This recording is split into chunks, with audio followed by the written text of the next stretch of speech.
So the promise comes through this. He comes through Sarah, through Isaac, and then he's going to bring up, so that's his first example of sovereignty, that God chose Isaac. His second example is in verse 10. And not only so, but when Rebekah had conceived children by one man, our forefather Isaac, though they were not yet born and had done nothing either good or bad, in order that God's purpose of election might continue, not because of works, but because of him who calls, she was told, the older will serve the younger, as it is written, Jacob have I loved, but Esau I have hated. You're like, oh, I knew it.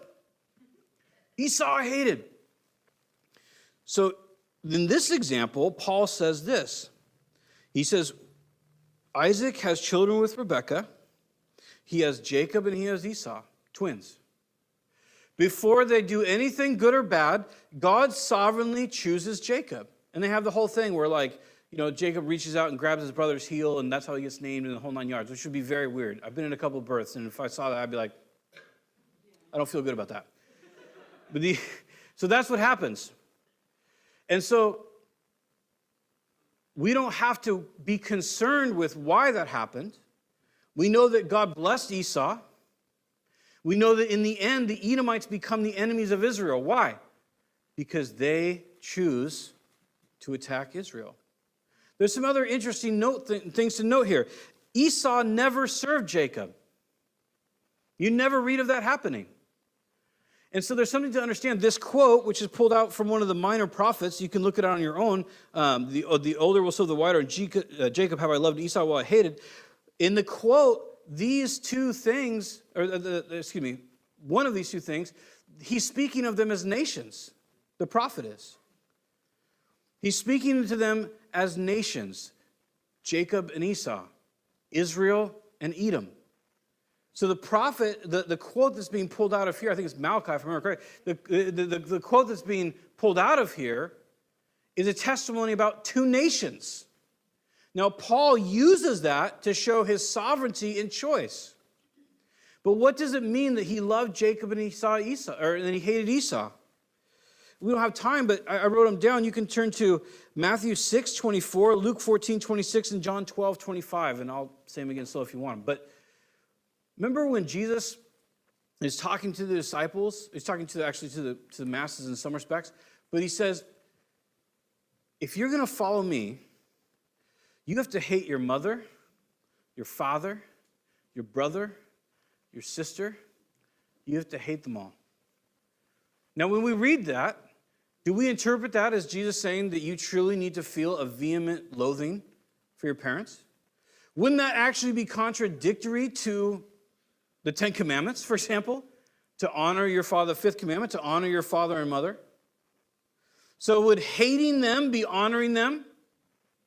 Didn't he rebuke the Pharisees? Because he said, one of the things that he convicted them on, he said, you guys, you all have aging parents, and they need help.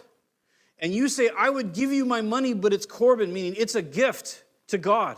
That's what Corban means, gift to God. He says, you rob your parents of money because you say it's a gift of God, but you never give it.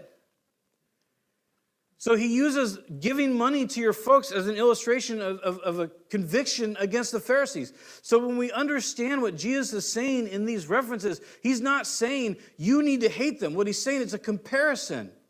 That in my devotion and love to Christ, my devotion and love for everything else is way down here. It's a comparison issue. It's not that he's saying you should not have affection for your parents. None of us, I think, would say that. None of us would accept that biblical interpretation.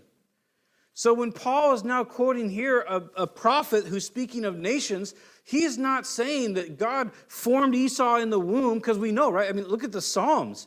Before we were formed, he knew us. When we were in the hidden parts, he formed us. I mean, these radically intimate, psalms that we turn to when we're trying to address abortion or care or something like that. And now just to blow that out of the water, where he was like, yeah, I made Esau, but he was pretty much junk in my eyes.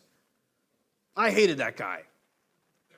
That makes zero sense, and it's not congruent with any part of the scripture to try to come away with that interpretation. But when we look at the words of Jesus, we can say, oh, he made a sovereign choice to work through Jacob.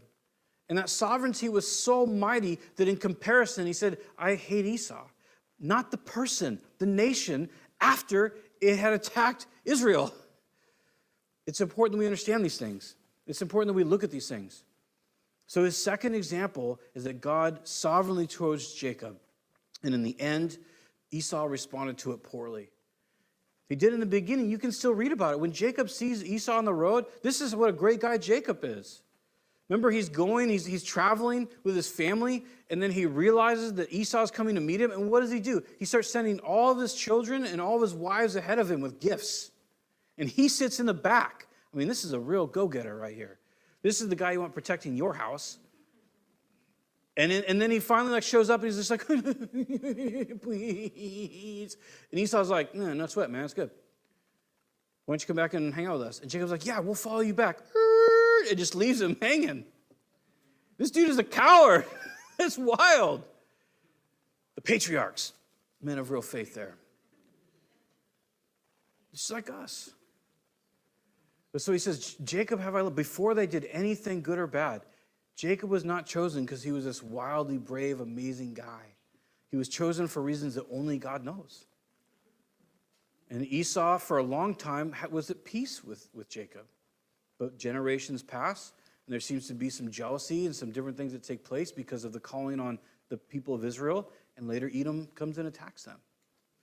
And then Malachi makes the statement, Jacob have I loved, but Esau have I hated.